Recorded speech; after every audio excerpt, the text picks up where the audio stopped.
허리야담을 찾아주셔서 감사합니다. 항상 건강하시고 좋은 일만 가득하시길 기원할게요. 지금 구독하시고 바로 오늘 야담 들어보시죠. 다음 날 아침 강태수의 관아는 쥐 죽은 듯 고요했습니다.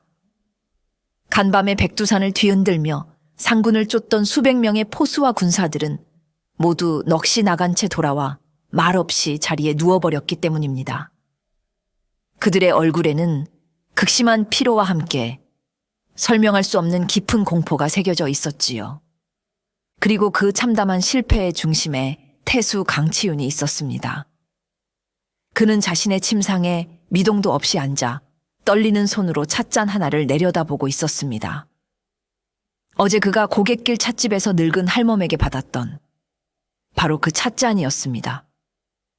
찻잔 안에는 마시다 남은 차가 식은 차에 담겨 있었는데 그 안에 담긴 찻잎들이 기이하게도 마치 달빛 아래 포효하는 한 마리의 거대한 호랑이 형상으로 피어나 있었습니다. 그의 창끝을 멈추게 한 것, 그의 오만을 꺾어버린 것은 전설의 백호도 험준한 산새도 아니었습니다. 바로 이 작은 찻잔 속에 담긴 늙은 할멈의 고요한 경고였습니다. 그뿐만이 아니었습니다. 그가 평생을 바쳐 모아온 그의 자부심이자 전리품이었던 수십 장의 맹수 가죽이 보관된 창고는 하룻밤 사이에 원인 모를 불로 타버려 한 줌의 재로 변해 있었습니다. 그리고 그 잿더미 한가운데에는 불길 속에서도 전혀 타지 않은 맑은 찻잎 하나가 마치 그의 어리석음을 비웃기라도 하듯 푸른빛을 발하고 있었지요. 젊고 오만했던 태수의 완벽했던 세계는 그렇게 하룻밤 만에 늙은 할멈이 내민 작은 찻잔 하나에 의해 속절없이 금이 가기 시작했습니다. 이야기는 바로 그 모든 사건이 시작되었던 하루 전의 고갯길 찻집으로 거슬러 올라갑니다. 하루 전 백두산의 웅장한 산새가 한눈에 들어오는 험준한 고갯길을 한 무리의 위풍당당한 행렬이 오르고 있었습니다. 행렬의 선두에는 검은 명마 위에 늠름하게 앉아있는 젊은 사내가 있었으니 그가 바로 이 고을에 새로 부임한 태수 강치윤이었습니다. 그는 대대로 무관을 배출한 명문가의 자제로 25의 젊은 나이에 무가의 장원급제하고 조선 최고의 명포수라는 명성까지 얻은 그야말로 하늘 높은 줄 모르는 야심가였지요. 그의 목표는 단 하나, 백두산의 영물이라 불리는 전설적인 백호, 상군을 제 손으로 잡는 것이었습니다. 그는 상군을 잡음으로써 자신의 용맹함을 천하에 과시하고 더 높은 자리로 나아갈 발판을 마련할 셈이었습니다. 행렬이 고갯마루에 다다랐을 때 길가에 자리한 낡고 허름한 찻집 하나가 그의 눈에 띄었습니다. 그는 잠시 목을 축일 생각으로 말에서 내려 찻집으로 들어섰지요. 찻집 안에는 허리가 굽고 얼굴에 깊은 주름이 가득한 노파 하나가 묵묵히 찻잎을 덮고 있을 뿐이었습니다. 강태수는 의자에 거만하게 걸터 앉아 다짜고짜 노파에게 물었습니다. 늙은이 이 산의 법도를 좀 아는가? 노파는 하던 일을 멈추지 않은 채 고개도 들지 않고 대답했습니다. 산에는 법도가 없지요. 그저 길이 있을 뿐입니다. 그렇다면 이 산의 주인이 다닌다는 길을 아는가 묻는 것이다. 나는 이 산의 상군이라는 백호를 잡으러 왔다. 네가 그 짐승의 길목을 내게 알려준다면 평생 먹고 살 재물을 상으로 내릴 것이다. 그의 오만한 말에 노파는 마침내 하던 일을 멈추고 천천히 고개를 들었습니다. 그녀의 눈은 늙은이의 것이라고는 믿기 힘들 만큼 깊고 맑았습니다. 마치 백두산 천지에 물을 담아놓은 듯 그 깊이를 알 수 없었지요. 나리. 노파의 목소리는 메마르고 조용했지만 듣는 이를 압도하는 힘이 있었습니다. 산의 주인은 사람이 아니라 산 그 자신입니다. 주인을 잡으려 하는 자는 결국 그 산에 갇히게 되는 법이지요. 그것은 충고이자 경고였습니다. 하지만 오만함으로 가득 찬 젊은 태수의 귀에 늙은이의 선문답 같은 소리가 들릴 리 없었지요. 그는 오히려 자신의 위험에 굽히지 않는 노파의 당돌함에 심기가 불편해졌습니다. 강태수는 노파의 알 수 없는 말을 늙은이의 노망든 주절거림으로 치부해버렸습니다. 그는 헛웃음을 치며 자리에서 일어나 떠날 채비를 했지요. 바로 그때 노파가 새로 끓인 차가 담긴 찻잔을 들고 그의 앞을 막아섰습니다. 날이 길을 떠나시기 전에 이 차라도 한잔 하고 가시지요. 찻잔 안에서는 맑은 녹색 찻잎이 마치 살아있는 것처럼 위아래로 오르내리며 춤을 추고 있었습니다. 노파는 그 찻잎의 움직임을 가만히 들여다보더니 나지막이 말했습니다. 찻잎이 몹시도 불안하게 춤을 추는군요. 오늘 밤 산이 크게 놓아여 성난 짐승들이 울부짖을 것입니다. 부디 사냥을 멈추고 관하로 돌아가시는 것이 좋겠습니다. 그녀의 말은 진심 어린 경고였습니다. 하지만 강태수의 눈에는 그것이 자신의 앞길을 막으려는 요망한 늙은이의 저주처럼 보일 뿐이었습니다. 그의 인내심은 마침내 바닥을 드러냈습니다. 시끄럽다. 그는 손으로 찻잔을 거칠게 쳐냈습니다. 쨍그랑 찻잔은 바닥에 떨어져 산산조각 났고 뜨거운 찬물이 사방으로 튀었습니다. 왜 늙은이가 감히 누구 앞에서 미신 따위로 나를 능멸하려 드는 것이냐. 그는 성큼성큼 노파에게 다가가 그녀를 위협적으로 내려다보며 차갑게 쏘아붙였습니다. 잘 들어라 늙은이. 나는 당신 같은 자들이 섬기는 그 미신 따위의 자연을 거스르는 것이 아니다. 나는 그것을 정복하는 사람이다. 이 산의 주인이 저 미물 짐승이 아니라 바로 나 강치윤이라는 것을 오늘 밤 내 손으로 직접 증명해 보일 것이다. 그는 자신의 말을 증명이라도 하듯 바닥에 엎질러진 찻잎을 보란듯이 군화발로 지근지근 짓밟아 버렸습니다. 그리고는 다시는 내 눈앞에 나타나지 마라. 는 마지막 경고를 남기고 자신의 부하들을 이끌고 호기롭게 사냥을 떠났습니다. 홀로 남은 노파는 아무 말 없이 바닥에 짓밟힌 찻잎 조각들을 앙상한 손으로 하나하나 쓸어 담을 뿐이었습니다. 그녀의 얼굴에는 여전히 아무런 감정도 드러나지 않았습니다. 강태수의 요란한 행렬이 산속으로 사라진 뒤 고갯길 찻집에는 다시 깊은 정적이 찾아왔습니다. 찻집을 돕던 순박한 산골 처녀 일랑은 겁에 질려 떨리는 목소리로 할멈에게 물었습니다. 할머니, 괜찮으세요? 저러다 정말 무슨 일이라도 생기는 거 아니에요? 할멈은 대답 대신 짓밟힌 찻잎이 담긴 그릇을 들고 찻집 뒤편의 작은 약초밭으로 향했습니다. 그녀는 찻잎을 약초밭 가장 구석진 땅에 정성껏 묻어주었습니다. 마치 억울하게 죽은 생명의 무덤이라도 만들어주는 것처럼. 그리고는 혀를 끌끌 차며 혼잣말처럼 읊조렸습니다. 어리석은 젊은이, 제 발로 산의 분노를 부르는구나. 그날 밤 할멈은 잠을 자지 않았습니다. 그녀는 찻집 처마 밑 낡은 평상에 가만히 앉아 어둠에 잠긴 백두산을 말없이 바라볼 뿐이었습니다. 밤이 깊어지자 그녀의 예언대로 기이한 일들이 일어나기 시작했습니다. 평소 같았으면 고요했을 산속에서 온갖 짐승들의 불안한 울음소리가 끊임없이 들려오기 시작한 것입니다. 멀리서 들려오는 늑대의 처량한 울음, 잠에서 깬 새들의 날카로운 비명, 그리고 땅속 벌레들마저 기어나오는 듯한 기분 나쁜 부스럭거림까지.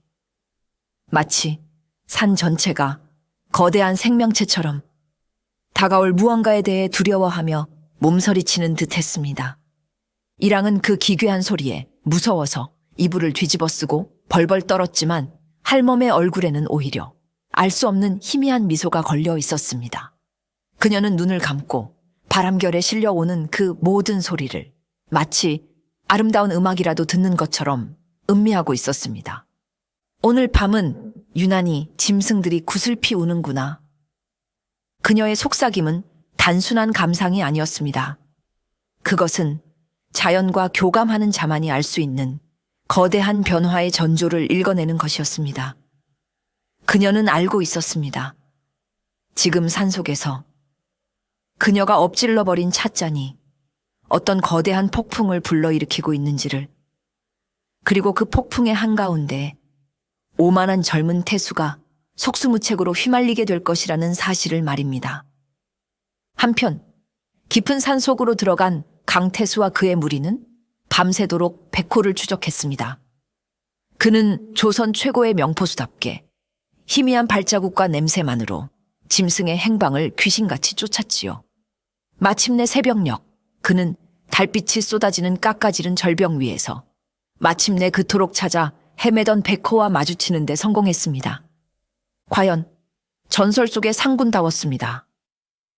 보통 호랑이의 2배는 좋게 되어 보이는 거대한 몸집, 눈처럼 희고 윤기 나는 털, 그리고 달빛을 받아 서늘하게 빛나는 푸른 눈동자. 그 압도적인 위험 앞에 산전수전 다 겪은 포수들조차 저도 모르게 주춤거렸습니다. 하지만 강태수는 두려워하지 않았습니다. 그의 눈에는 오직 뜨거운 공명심과 정복욕만이 불타오르고 있었지요. 드디어 만났구나. 내 너를 잡고 조선 최고의 영웅이 될 것이다. 그는 부하들을 물리치고 홀로 앞으로 나섰습니다. 그는 자신의 등 뒤에서 가장 강하고 무거운 화살을 뽑아 뿔로 만든 거대한 각궁에 매겼습니다. 그의 모든 정신과 기를 화살 끝에 집중시켰지요. 팽팽하게 당겨진 활시위가 으스러질 듯 삐걱거렸습니다. 죽어라, 이 미물. 그의 외침과 함께 화살은 검은 섬광이 되어 밤의 정적을 가르고 날아갔습니다. 곰의 심장도 단숨에 꿰뚫을 수 있는 그의 혼신을 담은 일격이었습니다. 화살은 정확하게 미동도 없이 서 있는 백호의 심장을 향해 날아갔지요. 하지만 기이한 일이 벌어졌습니다. 백호의 몸에 닿기 직전 화살은 마치 보이지 않는 거대한 벽에라도 부딪힌 것처럼 팅 하는 쇳소리와 함께 허공에서 힘없이 튕겨나가 바닥으로 툭 떨어져 버린 것입니다. 강태수는 자신의 눈을 의심했습니다. 있을 수 없는 일이었습니다. 바로 그때 백호가 그를 비웃기라도 하듯 하늘을 향해 거대한 포효를 터뜨렸습니다. 크앙! 그 울음소리는 산 전체를 뒤흔들고 그의 간담을 서늘하게 만들었습니다. 그리고는 아무 일도 없었다는 듯 유유히 몸을 돌려 절벽 너머 어둠 속으로 사라져 버렸습니다. 강태수는 망연자실하여 그 자리에 주저앉았습니다. 그의 일생일대의 기회는 그렇게 허무하게 날아가 버렸습니다.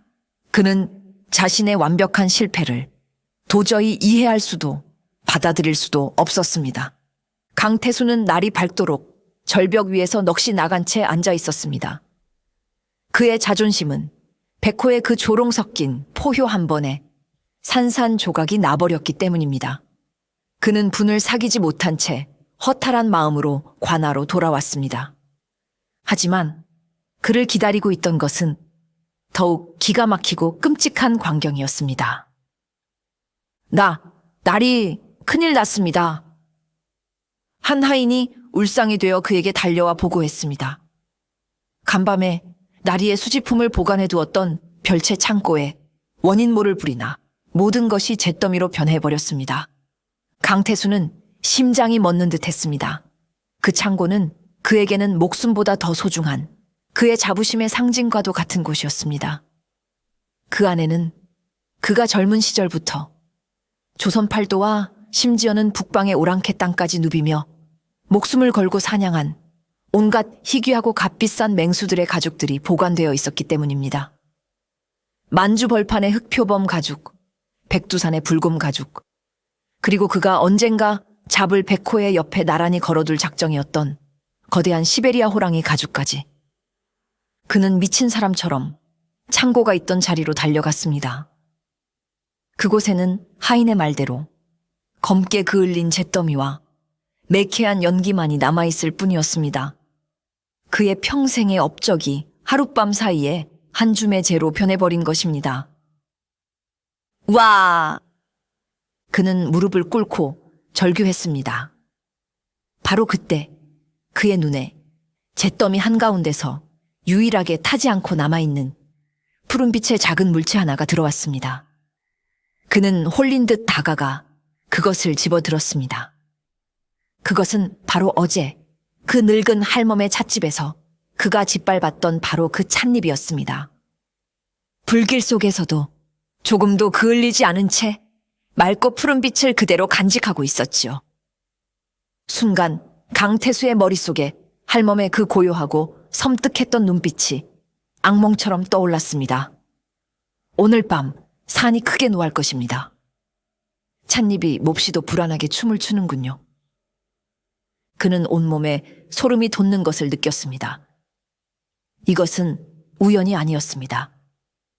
이것은 명백한 경고이자 저주였습니다. 이성을 잃은 강태수는 말을 몰아 미친 듯이 고갯길 찻집으로 다시 달려갔습니다.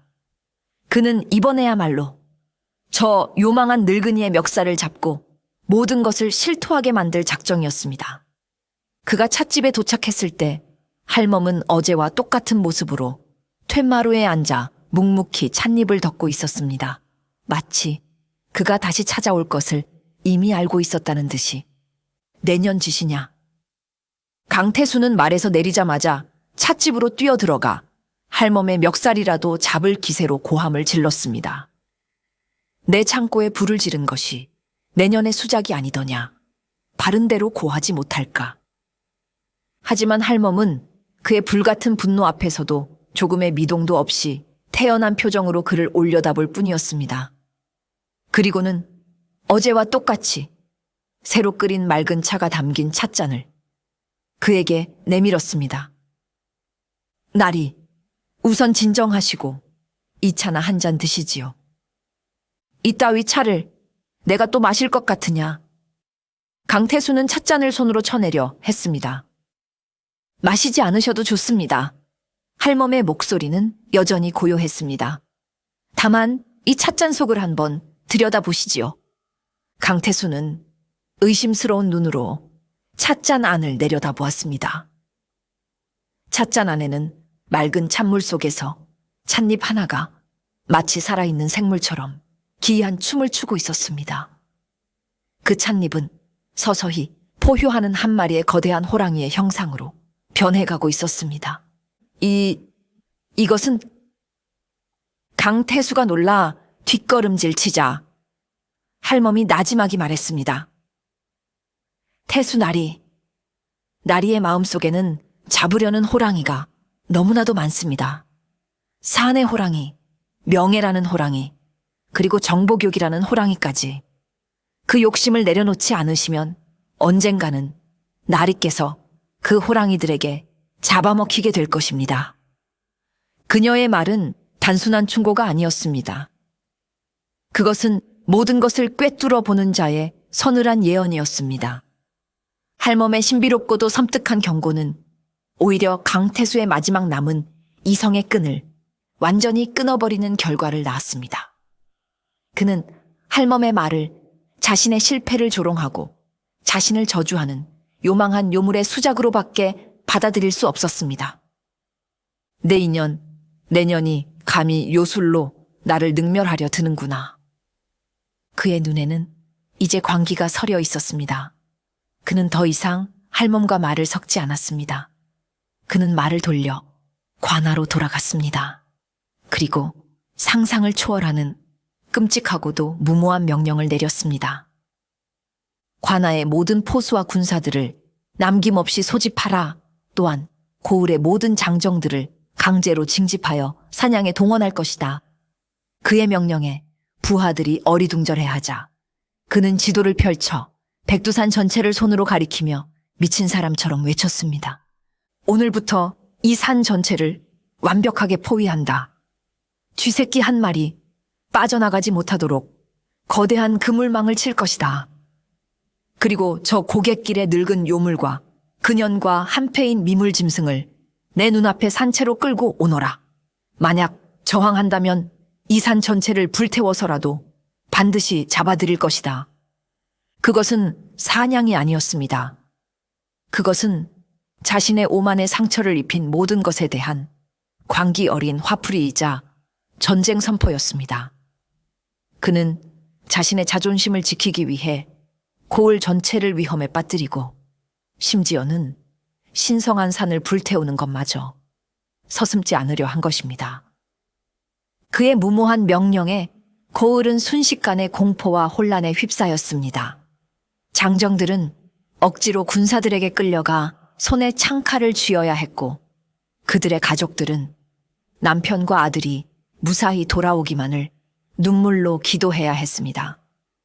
젊은 태수의 비뚤어진 정보격은 그렇게 고을 전체를 거대한 재앙 속으로 끌어들이고 있었습니다. 강태수가 군사를 일으켜 산을 포위하고 있다는 소식은 바람을 타고 금세 할멈의 귀에도 들어왔습니다. 찻집을 돕던 이랑은 사색이 되어 할멈에게 어서 피해야 한다고 애원했지만 할멈은 조금의 동요도 없이 그저 묵묵히 자신의 찻잔만 내려다볼 뿐이었습니다. 어리석은 것, 스스로 제 무덤을 파는구나. 한참의 침묵 끝에 할멈은 자리에서 일어났습니다. 그녀의 눈에는 더 이상 자비나 연민이 없었습니다. 오직 자연의 준엄한 이치를 거스른 자에게 마땅한 벌을 내리려는 차가운 결의만이 서려 있었지요. 이랑아, 나를 따라오너라. 할멈은 이랑을 데리고 찻집 뒤편, 아무도 그 존재를 모르는 비밀스러운 숲길로 들어섰습니다. 그 길의 끝에는 수백 년 묵은 고목들로 둘러싸인 신비로운 기운이 감도는 작은 동굴이 있었습니다. 그곳은 할멈이 평생에 걸쳐 세상의 온갖 희귀한 약초와 독초들을 모아 연구하고 보관해온 그녀만의 비밀스러운 약방이었습니다. 이제 저 어리석은 인간에게 이 산의 진짜 주인이 누구인지 똑똑히 보여줄 때가 되었다. 할멈은 동굴 안 수백 개의 약초 단지들 사이를 망설임 없이 오가며 무언가를 찾기 시작했습니다. 그녀가 찾고 있는 것은 사람을 살리는 약초가 아니었습니다. 그것은 사람을 미치게 하고 홀리게 하며 자연의 힘을 빌려 인간의 오만을 꺾어버릴 무서운 자연의 군대였습니다. 할멈이 준비한 비장의 무기는 칼이나 창이 아니었습니다. 그것은 동굴 가장 깊숙한 곳, 이끼 낀 단지 안에 소중하게 보관되어 있던 한 줌의 마른 풀이었습니다. 그 풀의 이름은 취몽초. 이름 그대로 꿈에 취하게 만드는 풀이라는 뜻이었지요. 취몽초는 백두산에서도 가장 험한 절벽, 구름이 맞닿는 곳에서만 자생하는 전설 속의 환각 식물이었습니다. 이 풀을 태운 향기를 맡는 자는 아주 깊고 달콤한 잠에 빠져 꿈과 현실을 구분하지 못하게 되고 자신의 가장 깊은 욕망이나 공포가 만들어낸 환각 속에서 영원히 헤매게 된다고 알려져 있었습니다. 할멈은 과거 궁중의 국무로 있을 때 이 풀의 존재와 사용법을 비밀스럽게 전수받았던 것입니다. 그녀는 이 무서운 힘을 단 한 번도 사용한 적이 없었습니다. 하지만 지금 스스로를 자연의 정복자라 칭하는 저 오만한 태수에게 자연의 진짜 힘이 어떤 것인지를 보여주기 위해 마침내 이 금단의 풀을 꺼내 든 것입니다. 이라, 이 풀을 곱게 빻아 가루로 만들거라. 할멈은 취몽초를 이랑에게 건네주며 몇 가지 다른 약초들을 함께 섞었습니다. 그것은 취몽초의 환각 효과를 극대화하면서도 사람의 목숨에는 해를 끼치지 않도록 그녀만이 아는 비법으로 조합된 것이었지요. 그리고 이 향가루를 깃털 주머니에 담아 바람이 산 아래로 불어가는 길목, 저들이 지나올 모든 길의 나뭇가지 위에 아무도 모르게 매달아 두어라. 그녀의 계획은 치밀하고도 무서운 것이었습니다. 그녀는 산 전체를 거대한 향기로운 함정으로 만들 작정이었습니다. 산으로 들어오는 모든 인간들을 저항할 수 없는 달콤한 꿈의 포로로 만들어 스스로 자멸하게 만들려는 가장 기상천외하고도 완벽한 계략이었습니다. 강태수가 이끄는 수백 명의 군사들과 포수들이 마침내 백두산의 입구로 들어섰습니다. 그들은 산을 오르기 시작하면서부터 숲속에서 풍겨오는 아주 달콤하고 향기로운 냄새를 맡을 수 있었지요. 그들은 그저 깊은 산속의 꽃향 기련이 대수롭지 않게 생각했습니다. 하지만 산을 오르면 오를수록 그 향기는 점점 더 짙어졌고 그들의 정신은 서서히 몽롱해져 갔습니다. 발걸음은 천근망은 무거워졌고 눈꺼풀은 자꾸만 감겼지요. 그들은 자신들이 지금 취몽초의 향기에 중독되어 깊은 꿈의 세계로 빠져들고 있다는 사실을 전혀 눈치채지 못했습니다. 이윽고 그들의 눈앞에 온갖 기이하고도 무서운 환각이 펼쳐지기 시작했습니다. 저길 보게. 나무가 걸어다닌다. 한 군사가 비명을 지르며 멀쩡한 소나무를 향해 칼을 휘둘렀습니다. 그의 눈에는 그 소나무가 자신을 공격하려는 거대한 나무 괴물로 보였던 것입니다. 호랑이다. 백호가 나타났다. 또 다른 포수는 바위를 향해 화살을 쏘아대기 시작했습니다. 그의 눈에는 둥근 바위가 자신을 조롱하며 으르렁대는 수십 마리의 백호로 보였던 것이지요. 산 전체가 거대한 악몽의 무대로 변해버렸습니다. 군사들은 각자가 가진 가장 깊은 공포가 만들어낸 헛것들과 싸우기 시작했습니다. 그들은 허공을 향해 칼을 휘두르고 서로를 적으로 오인하여 공격했으며 있지도 않은 절벽 아래로 몸을 던지기도 했습니다. 태수의 정예 군대는 칼 한 번 제대로 휘둘러 보지 못하고 스스로의 환각 속에서 속수무책으로 무너져 내리고 있었습니다. 수백 명의 부하들이 환각에 빠져 자멸해가는 아수라장 속에서 오직 강태수만이 강인한 정신력으로 간신히 버티고 있었습니다. 그의 눈에도 온갖 헛것들이 보였지만 그는 그것이 모두 거짓임을, 이 산에 무언가 사악한 요술이 걸려 있음을 직감했지요. 그 늙은 요물의 짓이 분명하다. 그가 이를 갈며 어떻게든 정신을 차리려 애쓰고 있을 때였습니다. 그의 눈앞에 정말로 한 마리의 호랑이가 나타났습니다. 그런데 그 모습이 조금 이상했지요. 그것은 상군인 거대한 백호가 아니라 태어난 지 얼마 안 되어 보이는 작은 새끼 백호였습니다. 새끼 호랑이는 다리를 절뚝거리며 그의 앞에서 겁에 질린 채 힘겹게 도망치고 있었습니다. 한쪽 다리에는 피가 흐르는 상처가 선명했지요. 강태수의 눈이 순간 번뜩였습니다. 새끼다. 저 새끼를 잡으면 어미가 반드시 나타날 것이다. 이것이야말로 하늘이 내게 준 마지막 기회다. 그는 이것이 함정일지도 모른다는 합리적인 의심을 공명심이라는 더 큰 욕망으로 덮어버렸습니다. 그는 자신의 부하들을 모두 내버려 둔 채 홀로 상처 입은 새끼 호랑이의 뒤를 쫓아 미친 듯이 달리기 시작했습니다. 새끼 호랑이는 잡힐 듯 잡히지 않으며 교묘하게 그를 산의 가장 깊고 가장 험한 곳으로 유인했습니다. 강태수는 오직 눈앞의 사냥감에만 정신이 팔려 자신이 지금 어디로 가고 있는지도, 그리고 자신이 사실은 거대한 호랑이가 아닌 한 늙은 할멈의 손바닥 위에서 놀아나고 있다는 사실도 전혀 깨닫지 못하고 있었습니다. 새끼 호랑이를 쫓아 강태수가 도착한 곳은 백두산의 심장부, 천년 묵은 고목들과 기암고해석으로 둘러싸인 신비로운 기운이 감도는 거대한 동굴 앞이었습니다. 새끼 호랑이는 그 동굴 안으로 쏙 사라져버렸지요. 네 이놈, 거기 서라. 강태수는 창을 고쳐 잡고 경계심을 늦추지 않은 채 동굴 안으로 들어섰습니다. 동굴 안은 밖에서 생각했던 것보다 훨씬 더 넓고 아늑했습니다. 천장의 구멍을 통해 밝은 햇살이 쏟아져 들어오고 있었고 동굴 중앙에는 맑은 샘물이 솟아나 작은 연못을 이루고 있었지요. 그리고 그 동굴 가장 안쪽 평평한 바위 위에는 한 늙은 할멈이 그를 기다렸다는 듯 정갈하게 차려진 찻상 앞에 고요히 앉아 있었습니다. 바로 고갯길 찻집의 그 할멈이었습니다. 내년이었구나. 강태수의 목소리는 분노로 가늘게 떨리고 있었습니다.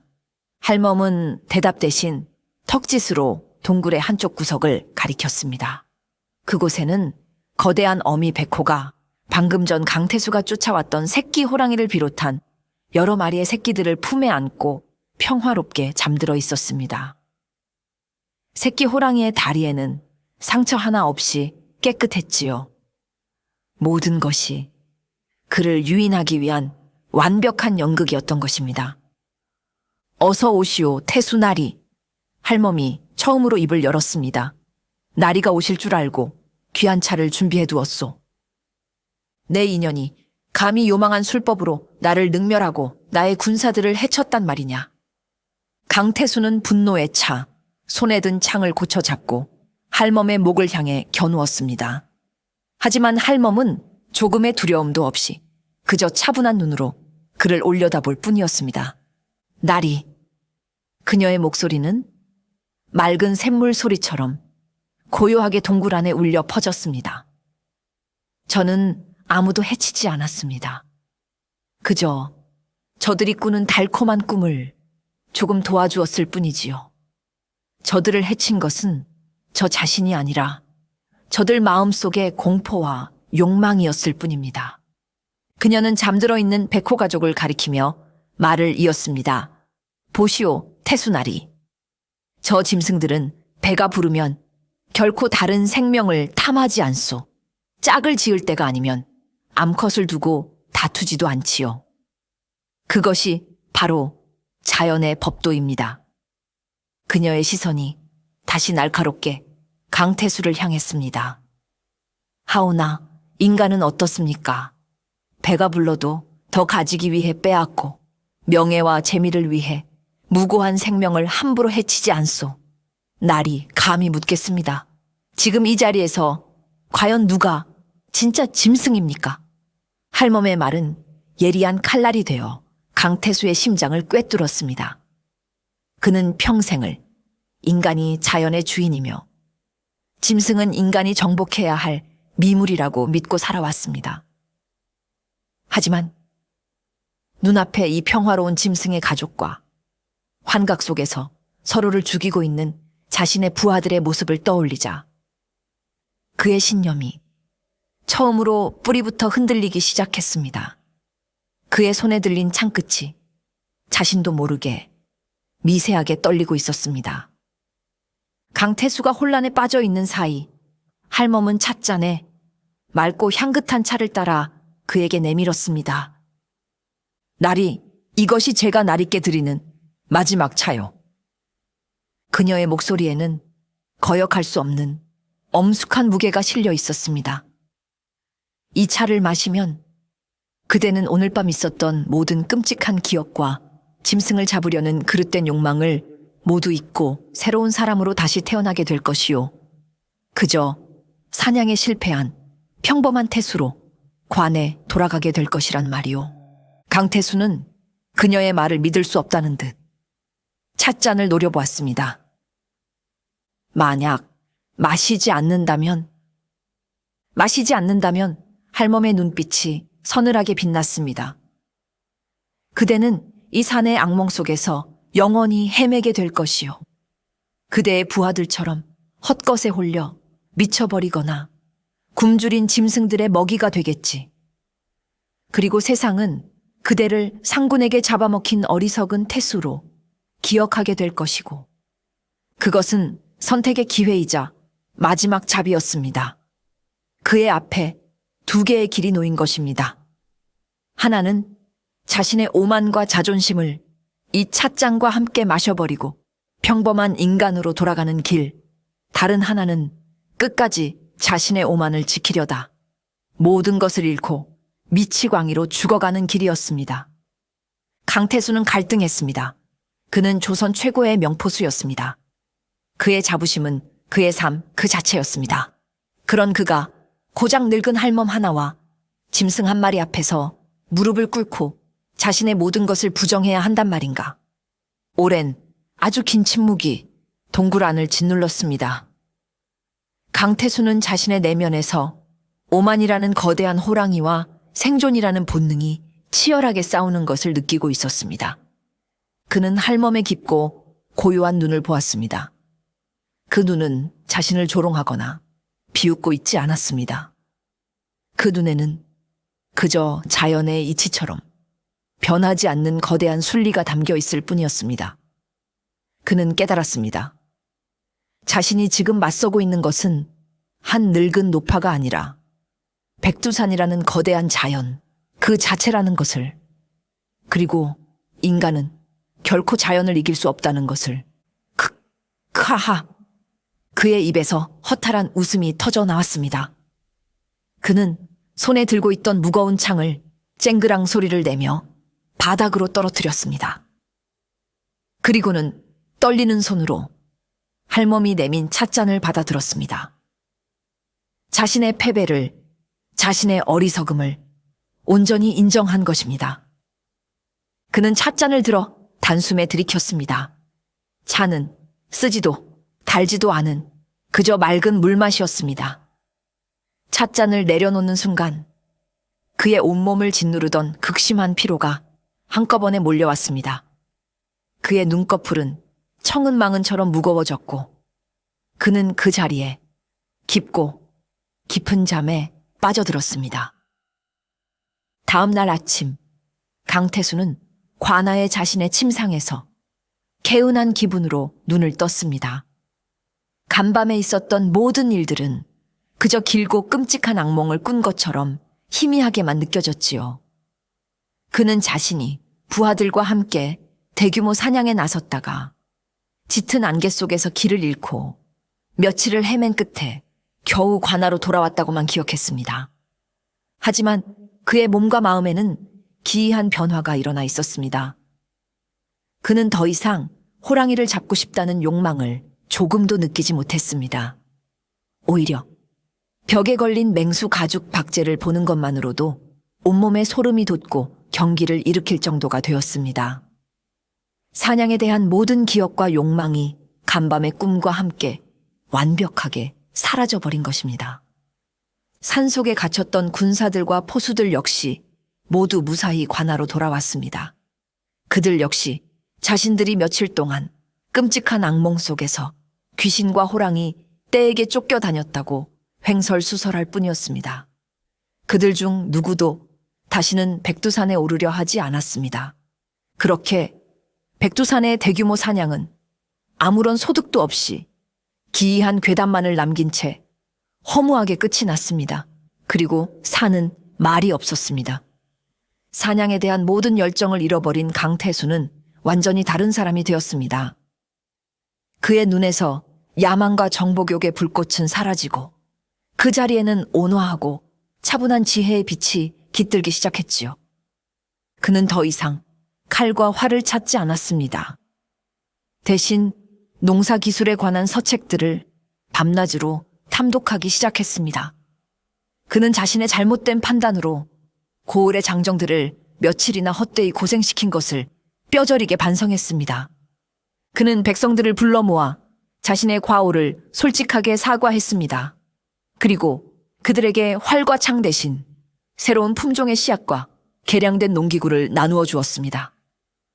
백성을 배부르게 하는 것은 죽은 호랑이 가죽이 아니라 살아있는 땅에서 돋아나는 한 톨의 나달이다. 이제부터 우리는 사냥이 아닌 농사로 이 고을을 풍요롭게 만들 것이다.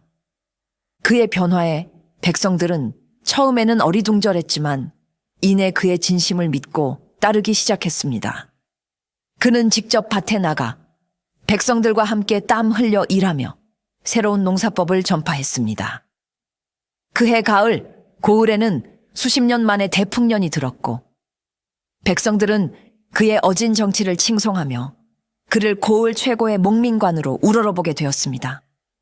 몇 해의 세월이 흐른 뒤 고을을 완벽하게 다스리게 된 강태수는 문득 자신의 인생을 바꾸어 놓았던 그 늙은 할멈을 떠올렸습니다. 그는 예를 갖추어 작은 선물을 들고 고갯길의 낡은 찻집을 다시 찾아갔습니다. 할멈은 몇 년 전과 조금도 다름없는 모습으로 그 자리에서 묵묵히 찻잎을 덮고 있었습니다. 그녀는 태수를 보고도 놀라거나 아는 체하지 않고 그저 말없이 맑은 차가 담긴 찻잔 하나를 그에게 내밀 뿐이었습니다. 태수는 몇 년 전 자신이 걷어찼던 바로 그 찻잔을 두 손으로 공손히 받아들었습니다. 그리고는 할멈의 앞에 깊이 고개를 숙여 큰 절을 올렸습니다. 가르침, 감사했습니다, 어르신. 할멈은 그제야 희미한 미소를 지으며 말했습니다. 이제야 그대 인생의 가장 큰 사냥에 성공하셨구려. 예? 그대 자신이라는 가장 사나운 호랑이를 마침내 잡으신 게지. 태수는 그 말의 깊은 의미를 깨닫고 눈물을 흘렸습니다. 그는 자신의 오만함을 깨우쳐주고 새로운 삶의 길을 열어준 늙은 현자 앞에서 다시 한번 진심을 다해 머리를 조아렸습니다. 그 일이 있고 난 뒤 강태수는 더욱 어진 정치를 펼쳐 훗날 임금의 부름을 받아 나라의 농업을 책임지는 높은 판서의 자리에까지 올랐다고 합니다. 그리고 백두산 고갯길의 낡은 찻집에는 여전히 지혜로운 할머니와 그녀의 가르침을 이어받아 이제는 제법 의젓해진 제자 일항의 이야기만이 조용히 남아있게 되었습니다. 할멈은 더 이상 그림자 국무로 불리지 않았습니다. 그녀는 그저 길손에게 따뜻한 차 한 잔을 건네는 평범한 늙은이로 남은 생을 평화롭게 보냈습니다. 하지만 그녀는 여전히 찻잔 속에서 춤을 추는 찻잎의 모양을 보며 세상의 이치를 잃고 자연의 섭리를 헤아렸습니다. 그리고 또 다른 어리석은 인간이 자신의 분수를 모르고 자연을 거스르려 할 때 그녀는 그저 찻잔 속의 작은 호랑이를 보며 조용히 미소 지을 뿐이었습니다. 산은 말이 없었지만 그 모든 것을 알고 있었으니까요.